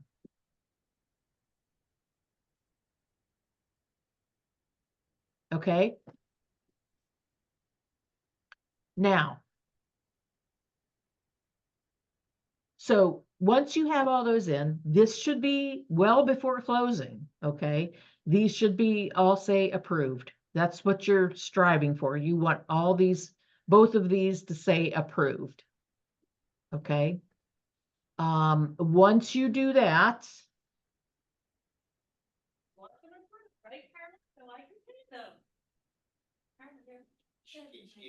Oh, right here. I said they want them approved so I can pay them, right, Carla? Yes. Hi, Lynn. Oh, Where are you? Oh, there you are. oh, it's this way today. Hi. Hey! Hi. Oh, it's on the billboard. Carla got her hair cut. I did. I did. Carla used to room with us. She used to live here with us, but I now, did. now she's tucked away in Ohio, keeping you guys all compliant. That's right. All right. Yes. All right, I'll let you continue on. So good to see you. Good to see you. I miss you. I miss you too. We'll have to get you here for a visit. Yes. Yes. All I'm right. ready. Okay, guys. All right. So, so this has been resubmitted. Okay, and I will check that document. And now they submitted their closed folder. Okay. So I'll check all these documents, make sure they're all signed and all that. And the MLS should say closed. Here's that closed MLS I was talking about. Okay. And make sure it's got the right one in there.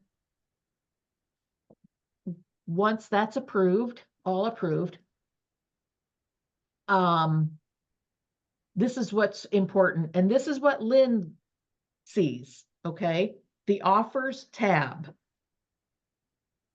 Once you go into that offers tab, okay, you'll see it'll say add an offer. Okay. You can put every offer they've ever received on that listing or every offer you've submitted for the buyers. But the only one you're going to accept is the one that's going to close. Okay. So you're going to click on the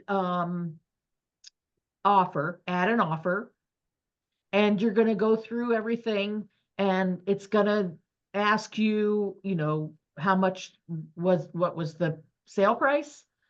Are they financing it all or paying all cash? You don't have to do the math. If they're paying all cash, put it all in the cash part.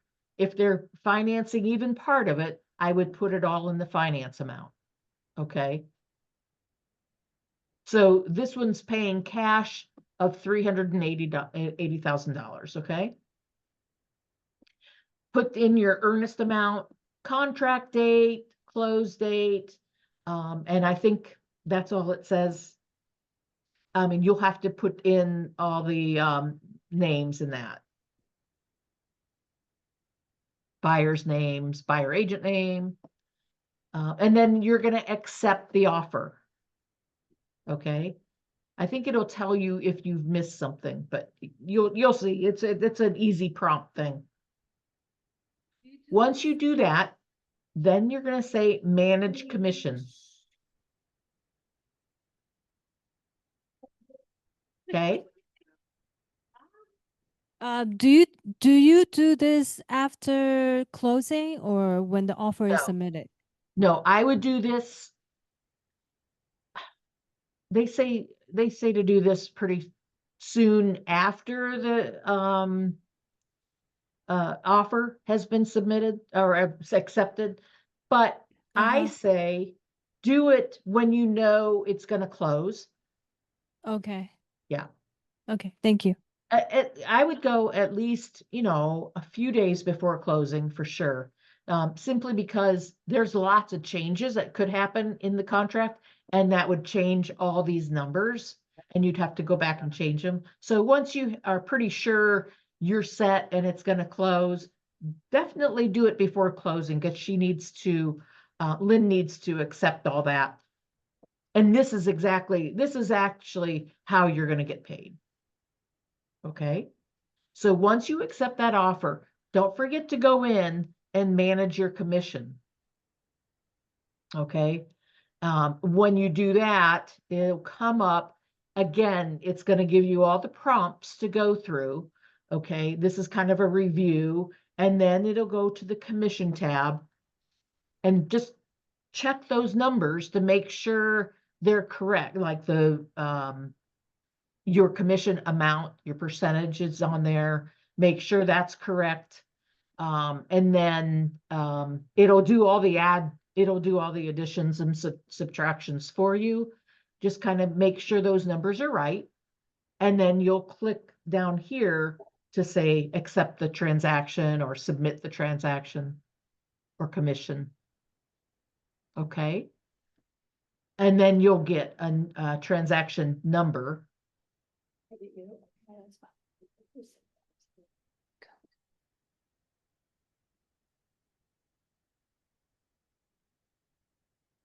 Okay.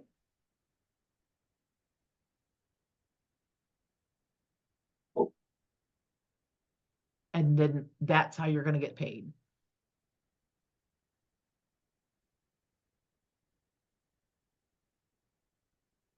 Can you go back to that final click that you said that's how you're gonna get paid? Once you fill it all in and accept the offer, you did what?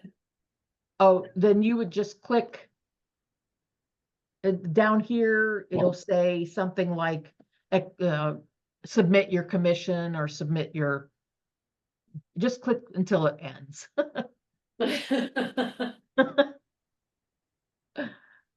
Okay, just click it, well then, that makes sense. Yeah, because then it'll say it's submitted. It'll tell you it's been submitted. Okay. Thank you.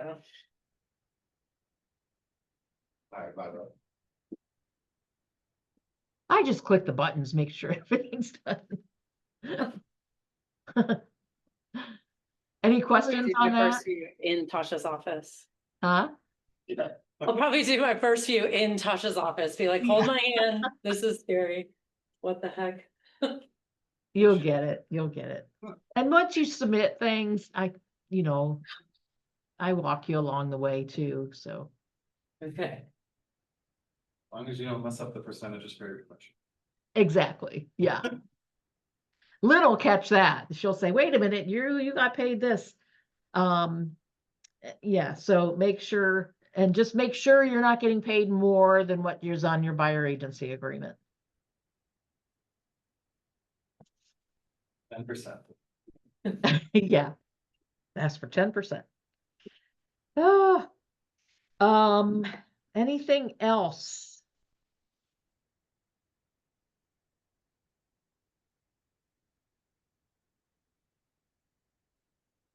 Make sure When everything's is the approved. remedial class? Pardon? When is the remedial class for special students? It's a lot, but once you get into the groove of it, it's not so bad. I think it's one of those things where you just have to do it one of them and then just kind of figure it out. I Yeah, like checklists and flowcharts and like show me the. They have a service here, you just pay them like $400, they do the whole paperwork thing. Oh, like a transaction coordinator. yeah. I need my $400 right now. So I have to No, do a for couple transaction, first, I be mean, able to afford that, and I'm like, it's not a bad thing to have, but you need to know it too. You need to Yeah. know what you need. I'll definitely be hiring a that way, so. When you get busy enough, you should hire one because it can get confusing fast.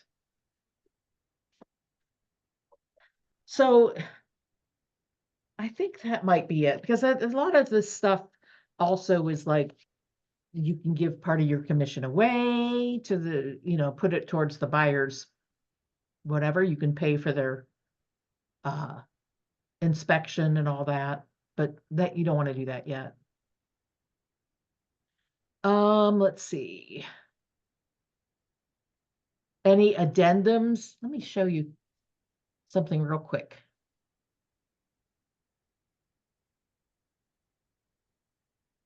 Oh, crap. One moment, please.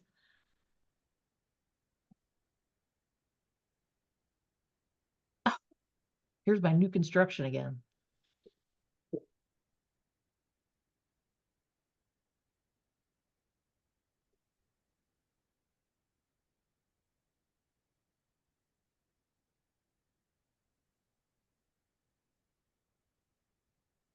Oh, I gotta tell you one more thing too. Okay, so this is the offer to purchase. Okay, so I make sure everything's initialed, etc. If there is on this page, here it says possession, like a buyer possession before closing, or the seller possession after closing.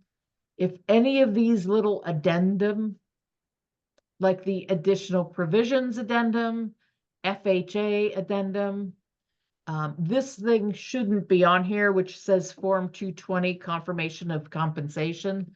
That shouldn't be on there, because nothing about the commission should be mentioned in the offer to purchase.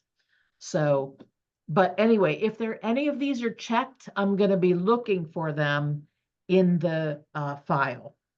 So if they had FHA checked, and I don't see an FHA addendum there, I'll mark it as missing.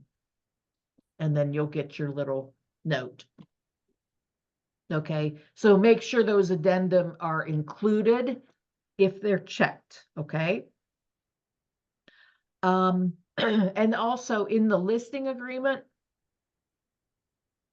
this is kind of basic, but the listing agreement, you have, come on.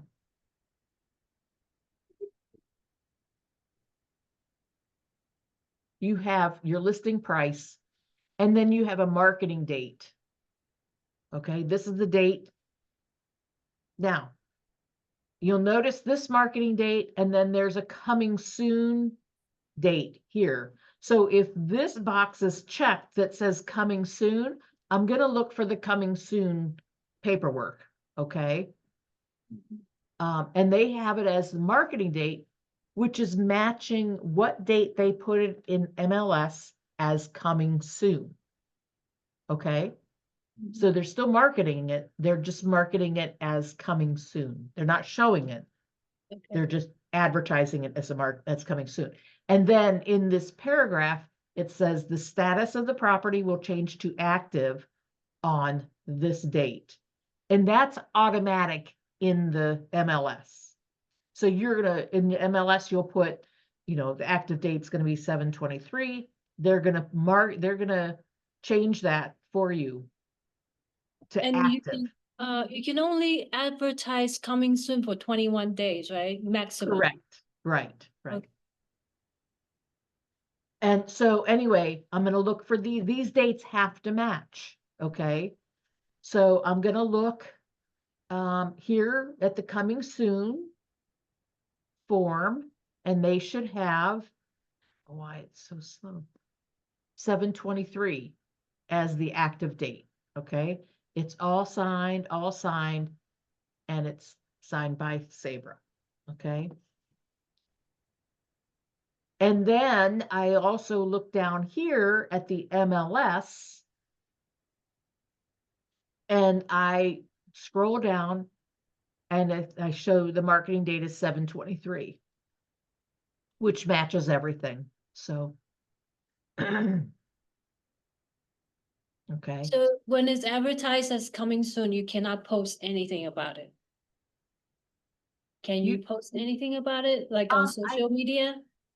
I think you can post things about it Okay. in the coming soon, but you can't show it to anybody. Oh, okay. Thank you. Yeah. With firm exclusive, you cannot even post anything about it. Okay. It's just advertised in the office. Okay. Okay. Is that what we're talking about for earlier, the coming to, which is the one where you like have you might not be able to advertise, but it's like Exclusive. That's called what, office exclusive? Yeah, the office exclusive or firm exclusive. Yeah. So can you just briefly explain that again?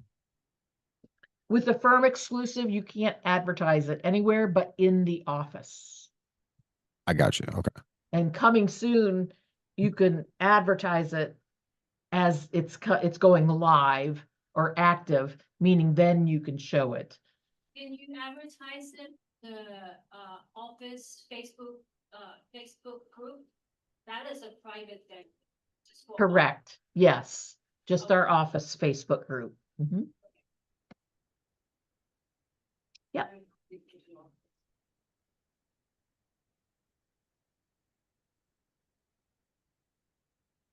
Also on the, well, I shouldn't confuse you, but they have put that they are going to receive 4% commission, and the seller, I would rather you put the firm is authorized, because the only way the seller is going to offer commission is if it's a for sale by owner. Okay. Then the seller will offer it. But usually the seller has authorized the firm, because they're going to pay the firm the 6%. Okay. So try to always mark it as the firm is authorized to offer the buyer agent. It says 2%. He's saying 2%. Okay. Then this is all that this is all I do all day. So now the 220 that I opened up says 2.5%. It's saying now they've agreed to 2.5%. Okay. Signed by everybody. Okay.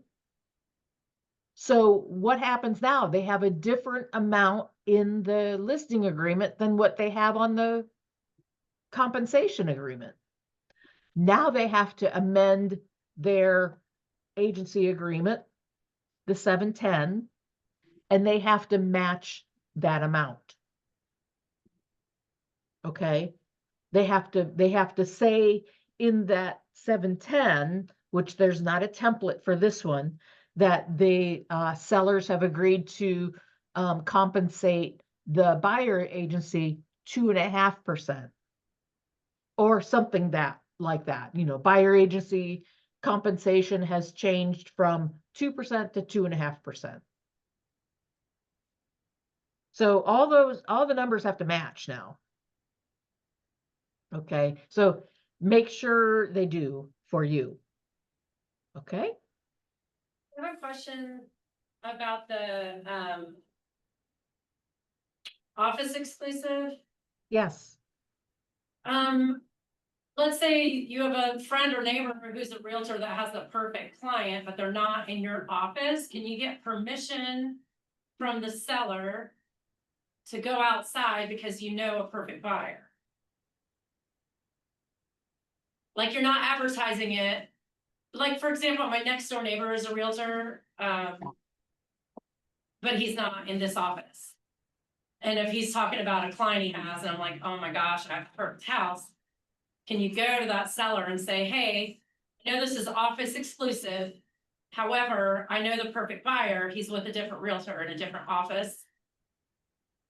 Like, would you be able to go outside in that event? Because they're doing it because they don't want their name out there, right? Usually. Right. Yeah, because that's what would happen if you're in the office and another agent says, oh, I have a perfect buyer for that. You know what I mean? You're just doing it yourself. Right, but it would be an agent with a different. Oh, with a different office. Yeah, that's right. Yeah, that's the thing. Cause like, yeah, my next door neighbor is an agent and we talk often about, and I wouldn't I would tell say, them about it, but I would have, is there a way around it where you could ask the buyer and say, hey, I know that you're only in office, but my friend who's a realtor with a different brokerage has your buyer. Can we share this listing with that one buyer? Or, I mean, is there, wait, are you the listing agent? yeah, if you were representing Yeah. the seller and the seller's has- like, agency only, don't put my name out there, and then you're like having a conversation with a friend who is an agent for a different office, and they're talking about a buyer that you know is perfect for this house, could you then ask your seller, hey, I know you're in office only, but would you be open to letting someone else look at it because I know a good buyer, but they're represented by someone outside? Or would you just avoid it altogether? No, I wouldn't avoid it because that Because you means want to have sell a it, buyer. right? Yeah, Yeah. but I'm not exactly sure how to answer that. I would think, and you check with your coach if you have a coach yet, or check with someone, or the BIC or Tasha. But my thought is you'd have to advertise it for one day in the MLS. You have You would to put have it in to, the okay, MLS. to open it, Yeah. to let someone else, okay. But that's how I'm understanding it. I could be wrong. So check with somebody else in the office too, okay? Yeah. That would be tricky, because that would kind of defeat the whole. Yeah, 'cause- It'd be, right, but it's almost like you're putting in there for a minute and then putting it under contract. You know what but I a mean? lot of people would see it, like, yeah, that would be tricky. Yeah, like I said, I could be wrong. I'm not sure in that scenario how that would work. That was a good Right, I'd be question. like, you have to hand over your buyer, and I'll give you a referral fee. Yeah. Yeah, because you're not really keeping it office exclusive then. Right, exactly. That's what I'm saying. It's just like you may have a conversation where you know a buyer. Yeah, Because I came from a different office, so I have friends there, and yeah. it just seems like that could possibly come up. Have you not ever heard of that coming up?